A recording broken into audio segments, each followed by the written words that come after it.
요즘 증시 화면을 켜면 투자자들의 입에서 가장 먼저 터져나오는 말은 놀랍게도 환호가 아닌 의구심이 섞인 탄식입니다. 개장 방송이 시작되고 불과 20분 남짓한 짧은 시간 동안 외국인 투자자들은 마치 본물 터지듯 1천억 원을 쏟아붓습니다. 지난 몇 년간의 지지부진했던 박스권 장세에 익숙해진 우리에게 연초부터 몰아치는 이 뜨거운 열기는 낯설기만 합니다. 오늘 시장을 단 한 문장으로 요약하자면 거침없이 3%의 벽을 뚫어버린 붉은 황소의 질주라고 할 수 있겠습니다. 코스피 지수는 장중 3%를 가볍게 돌파했고 오후로 갈수록 외국인의 매수 그래프는 더욱 가파른 각도를 그려냅니다. 그 매수세의 기울기를 시각화한다면 완만한 언덕이 아니라 험준하고 거대한 한라산의 급경사를 떠올리게 할 정도입니다. 외국인들은 이미 1조 5천억 원이 넘는 주식을 쓸어 담고 있으며 최근 8거래일 중 단 하루를 빼고 모두 매수 우위입니다. 이번 상승장에서 특히 주목해야 할 지점은 특정 테마주가 아닌 시가총액 상위 종목들이 군단처럼 함께 움직인다는 사실입니다. 무거운 엉덩이를 자랑하던 삼성전자가 하루에 7% 넘게 급등하는 모습은 마치 거인이 전력 질주를 시작한 것과 같습니다.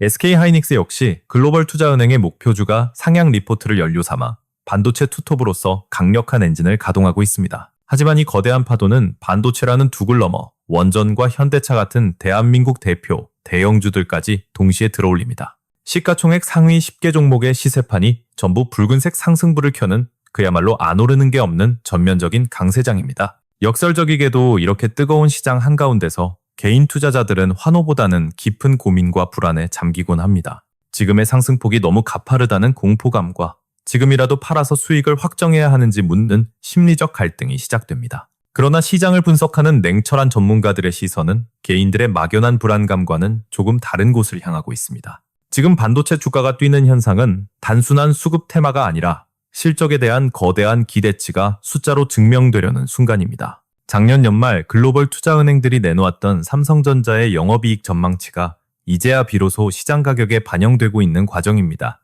노무라 증권 등은 삼성전자의 영업이익이 130조 원을 넘길 것이라 예고했고 시장은 그 가능성을 선반영하며 달리기 시작했습니다. 곧 발표될 잠정 실적에서 그 힌트가 나올 것이라는 기대감과 향후 가이던스에 대한 희망이 주가를 밀어올리는 동력입니다. 하지만 우리는 여기서 나쁘지 않은 상승과 편안한 상승을 구분해야 하며 지금은 결코 편안하게만 즐길 수 없는 속도전입니다. 시가총액 상위주들이 너나 할 것 없이 멱살 잡혀 끌려 올라가는 이런 장세는 필연적으로 짧은 숨 고르기를 동반하기 마련입니다. 그래서 지금 투자자에게 필요한 건 차트를 보며 느끼는 흥분이 아니라 자신의 포트폴리오를 점검하는 차가운 관점 정리입니다. 일부 전문가들은 연초부터 외국인이 밥상을 차릴 때 숟가락을 얹지 않으면 나중에는 설거지만 하게 된다고 경고해왔습니다. 그 살벌했던 경고가 이제는 화면 속 빨간 숫자와 수익률이라는 명백한 현실로 증명되고 있는 셈입니다. 다만 시장을 바라보는 큰 그림은 상저하고가 아니라 상반기에 힘을 다 쏟아붓는 상고하저의 가능성이 짙어지고 있습니다. 즉, 1분기에 외국인 수급이 집중적으로 몰리고 상반기에 시세가 폭발한 뒤 하반기에는 힘이 빠질 수 있다는 시나리오입니다. 그러므로 지금 가장 중요한 질문은 더 들고 가도 되나가 아니라 내가 도대체 왜 이 종목을 샀는가 라는 근원적인 물음입니다. 철저하게 실적을 분석해서 들어온 건지 외국인 수급을 따라온 건지 아니면 남들이 사니까 덩달아 산 것인지 구분해야 합니다. 지금의 장세는 방향성도 뚜렷하지만 속도 또한 위협적일 만큼 빠르기에 무턱대고 추격하기엔 위험 부담이 따릅니다. 이럴 때일수록 공격적인 신규 매수보다는 현재 내 포지션이 흔들리는 파도를 견딜 수 있는지 점검하는 것이 우선입니다. 시장은 분명 기회를 주고 있지만 옥석을 가려내지 않고 아무거나 담았다가는 피로감만 쌓이는 선별 장세의 성격도 갖고 있습니다. 앞서 강조했듯 지금은 단순히 오르는 장이 아니라 F1 레이싱카처럼 속도가 붙은 가속 구간이라는 점을 명심해야 합니다. 고수들이 고민하는 지점은 얼마나 더 오를까가 아니라 이 수익을 언제 확정지어야 극대화할 수 있는가의 타이밍 싸움입니다. 주가의 역사를 보면 오랜 기간 눌려있던 스프링이 튀어오르듯 어느 순간 갑자기 질주를 시작하는 패턴이 반복됩니다. 그리고 주가가 막 달리기 시작하는 바로 그 초입 구간이 주식시장에서는 가장 달콤하고 안전한 수익 구간으로 통합니다. 여기서 핵심은 기업이 돈을 잘 버는 시점과 주가가 가장 높은 시점이 우리 생각처럼 정확히 일치하지 않는다는 것입니다. 기업의 이익은 계속 늘어날 수 있지만 주가는 보통 그 이익의 정점이 오기 1년에서 1년 반 전에 미리 천장을 찍습니다. 이것은 수십 년간 주식시장에서 반복되어 온 패턴이며 영리한 투자자들은 이미 이 시차를 계산에 넣고 있습니다. 현재 삼성전자의 움직임을 보면 바로 이 이익보다 먼저 달리는 주가의 전형적인 흐름에 상당히 근접해 보입니다. 시장 바닥에는 삼성전자의 잠정 실적이 예상을 뛰어넘고 향후 가이던스마저 긍정적일 것이라는 기대가 깔려 있습니다. 특히 눈여겨볼 대목은 기존의 평균적인 전망보다 훨씬 공격적인 수치를 제시했던 일부 기관들의 시각 쪽으로 시장의 눈높이가 이동하고 있다는 점입니다. 이것이 중요한 이유는 삼성전자처럼 시가총액이 거대한 종목은 평소에는 결코 이렇게 민첩하게 움직이지 않기 때문입니다. 시장 관계자들은 이 이례적인 현상을 두고 무겁디 무거운 말이 갑자기 날렵한 명마처럼 달리기 시작했다라고 표현합니다. 하루에 6%가 오르고 연일 상승세가 멈추지 않는다는 건 단순한 수급의 힘을 넘어선 구조적 변화를 의미합니다.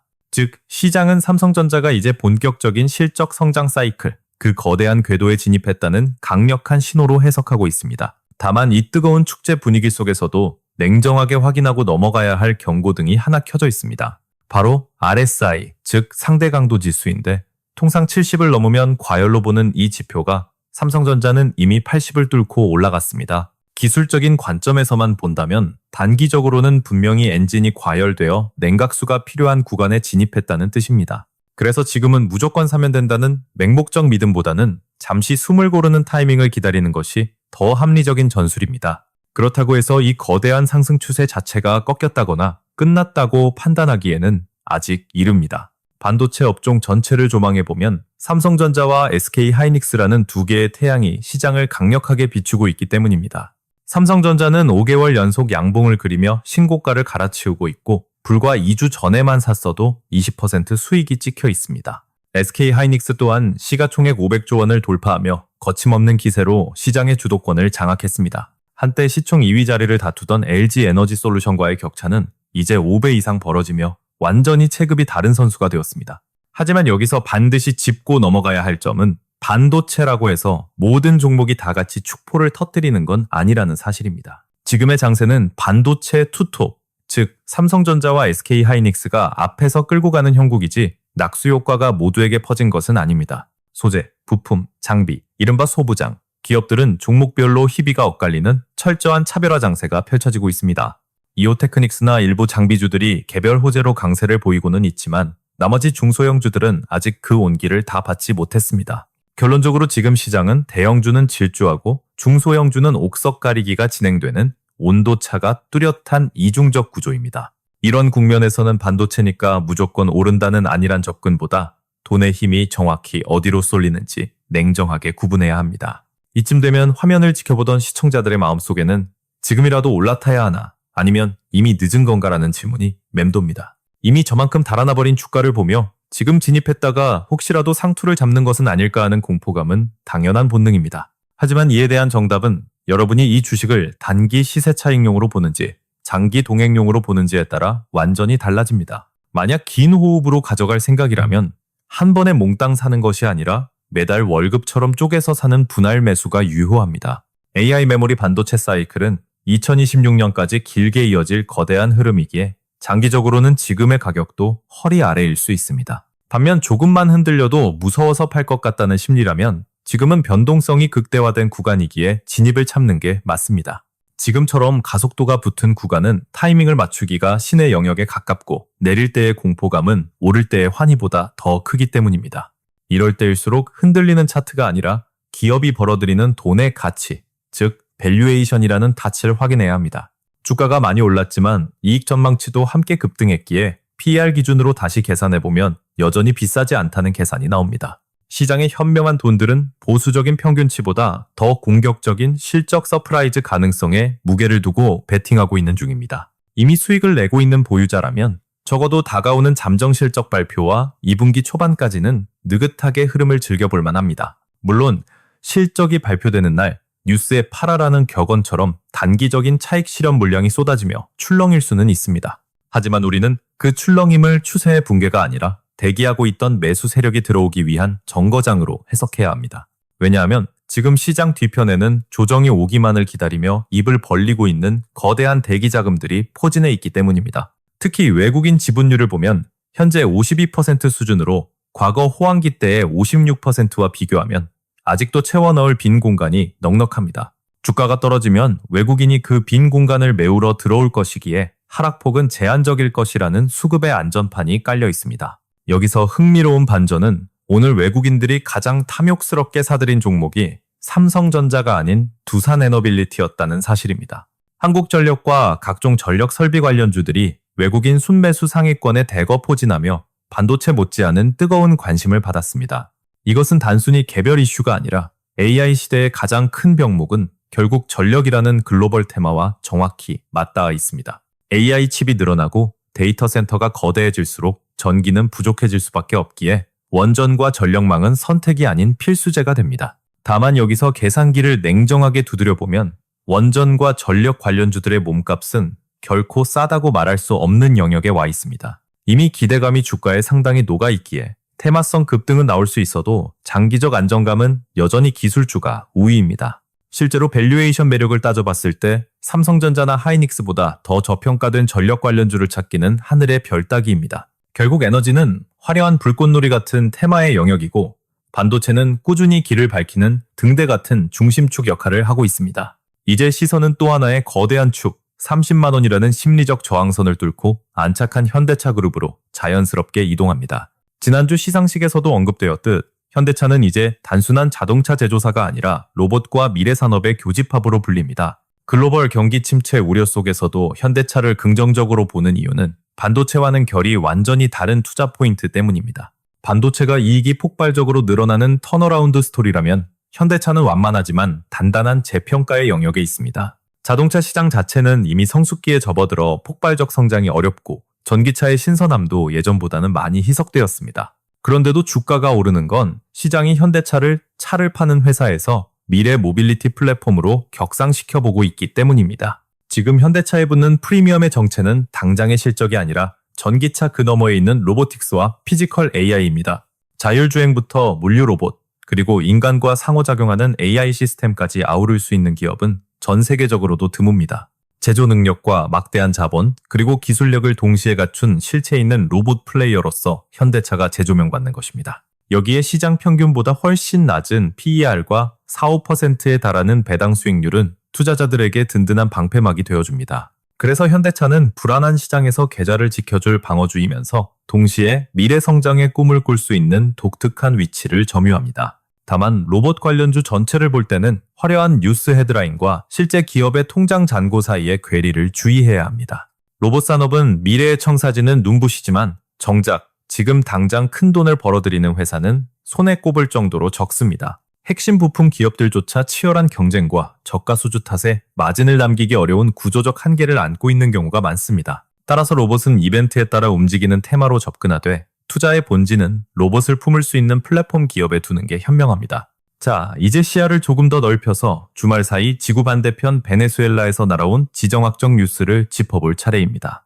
미국이 베네수엘라의 마두로 정권을 사실상 무너뜨렸다는 소식은 겉보기엔 혼란 같지만 시장은 오히려 반색하고 있습니다. 베네수엘라가 가진 세계 최대 규모의 원유 매장량이 다시 글로벌 시장에 풀릴 수 있다는 기대가 꿈틀대기 때문입니다. 인플레이션과 싸우는 미국 입장에서는 유가를 안정시킬 수 있는 이보다 더 매력적인 카드는 없을 것입니다. 지정학적 격변이 오히려 물가 안정이라는 경제적 호재로 해석되는 주식시장 특유의 냉혹한 셈법이 작동하는 순간입니다. 다만 시선을 중동으로 돌리면 이야기는 달라지는데 이란을 둘러싼 긴장은 단순한 공급 이슈를 넘어선 화약고입니다. 만약 이곳에서 불씨가 확전으로 번진다면 베네수엘라의 호재를 단번에 집어삼킬 만큼 강력한 리스크가 될 수 있습니다. 아시아로 돌아와 보면 한중 관계에 해빙 무드에 찬물을 끼얹는 K-팝 공연 취소 소식이 엔터주를 흔들었습니다. 하지만 이것은 일시적인 진통일 뿐 이미 국경을 넘어 스며드는 K-컬처의 흐름 자체를 막을 댐은 존재하지 않습니다. 진짜 냉정하게 봐야 할 문제는 공연 취소가 아니라 한중 경제가 협력 관계에서 무한 경쟁 관계로 바뀌었다는 구조적 변화입니다. 과거처럼 중국이 우리의 물건을 사주는 시대는 지났고 이제는 대부분의 산업에서 중국이 더 싸게 만들어 우리를 위협합니다. 그러나 어둠이 있으면 빛도 있듯 첨단 기술 분야, 특히 반도체 메모리에서만큼은 한국의 위상이 더욱 견고해졌습니다. AI 생태계가 확장될수록 고성능 메모리는 필수제가 되고 중국조차도 한국의 기술 없이는 미래로 나아갈 수 없습니다. 삼성과 SK가 중국을 방문하는 것은 단순한 인사치레가 아니라 대체 불가능한 기술력을 무기로 쥔 슈퍼을레 행보입니다. 결국 AI 시대가 도래할수록 우리의 반도체는 단순한 부품을 넘어 외교적 협상력을 가진 전략 무기로 격상됩니다. 이 모든 이야기를 한 줄로 요약하자면 시장이라는 이름의 적토마는 이미 거친 숨을 내쉬며 달리기 시작했다는 것입니다. 외국인 자금은 본물 터지듯 밀려 들어오고 있고 시장의 주도주는 실적이라는 단단한 대지 위를 박차고 나갑니다.